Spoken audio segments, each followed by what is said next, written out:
তুমি একদমই টেনশন করো না, ঠিক আছে? দেখবে সবকিছু আগের মতো হয়ে যাবে। এরপর চিন্তা দেখুন, দেখতে খুব সরাইয়া ভালো। ব দশক দু ল হাত দু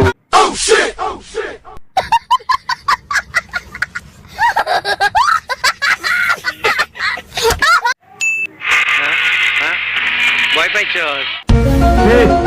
সে আর কখনো ভয় পায় না।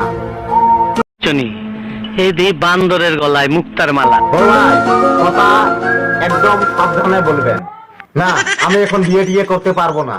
তোমার যদি বিয়ে করার শখ এসেছে, তুমি বিয়ে করো গিয়ে। কয় কি? তুমি কে ভাই? আমি শহীদ ও আচ্ছা, খুব ভালো নাম। Yeah!